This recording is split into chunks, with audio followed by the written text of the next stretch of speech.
In every golden leaf is the potential for a journey, just like the one we're about to take through the profound world of Buddhism, exploring the Four Noble Truths and Eightfold Path.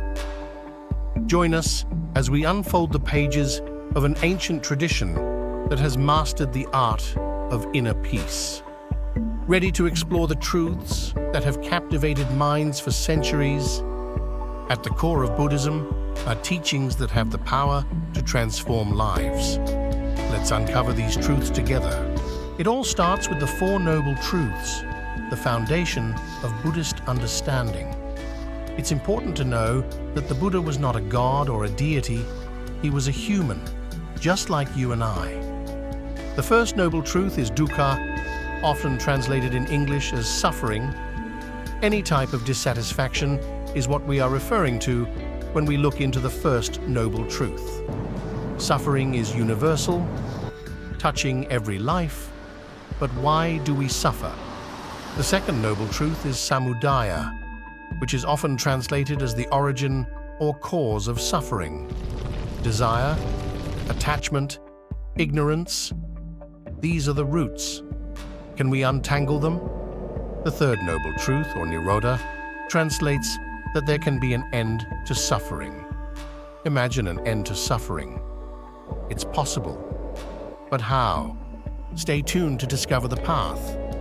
The fourth noble truth, Magga, is translated to the path to the end of suffering. Here lies the path to liberation. Will you walk it with us? This leads us to the Eightfold Path, a series of interconnected practices and principles that form the blueprint for navigating life's complexities towards the ultimate goal of enlightenment. Before we get to the Eightfold Path, it's important to understand that the word sama is often translated in English as right. When we use the word right in English, this doesn't refer to right or wrong, but whole, proper, or complete. First, we'll start with right understanding and right intention. Both make up the wisdom components of the Eightfold Path. Right understanding, or samadhi, invites us to see the world through a lens unclouded by prejudice and illusion. It is not merely intellectual acknowledgement, but a profound realization of the true nature of reality. It means to see things as they are, impermanent, unsatisfactory, and non-self. This insight lays the groundwork for a transformative journey, enabling us to discern the transient from the eternal, the path of distress from the path of peace. Next is right intention. With right intention, or sama sankappa, we set our compass by the stars of goodwill and renunciation.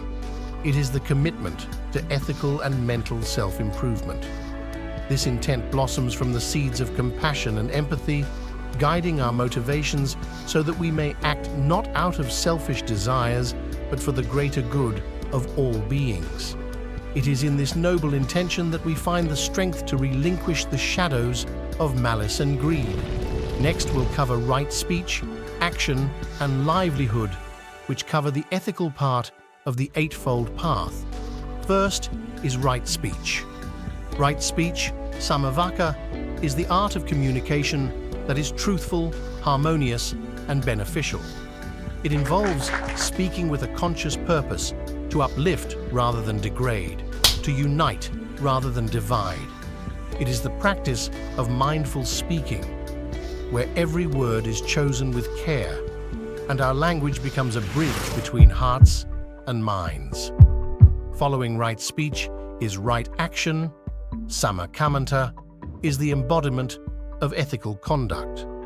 It extends the purity of our intentions into the physical realm, translating our inner goodness into actions that respect the sanctity of life, property, and personal relationships. This principle exhorts us to move through the world with grace and responsibility, ensuring our deeds contribute to the welfare and happiness of all life. The last component of ethics is right livelihood, sama ajiva, which encourages us to earn our living in a way that is honorable, beneficial, and devoid of harm. It is an invitation to engage in work that contributes positively to our own development and the well-being of others. Through this conscientious way of living, we weave our daily labor into the larger tapestry of a compassionate society. The last part of the Eightfold Path is that of meditation or mindfulness. Although each aspect of the Eightfold Path appears to in a numerical order, like steps, it's important to understand that each aspect of the Eightfold Path is interconnected. Next, we will cover right effort. Right effort, samavayama, is the relentless pursuit of virtue. It is the diligent cultivation of positive states of mind, the unwavering commitment to self-reflection and growth.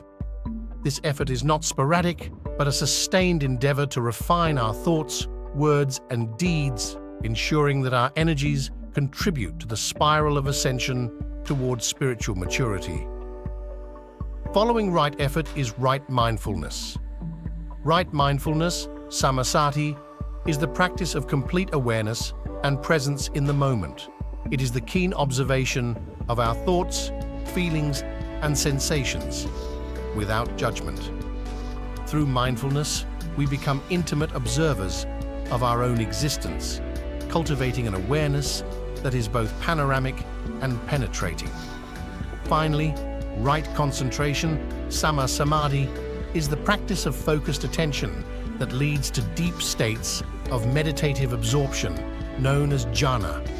It is through such concentration that the mind is purified of its distractions, allowing for the emergence of insight and the realization of truths beyond the reach of intellectual discourse.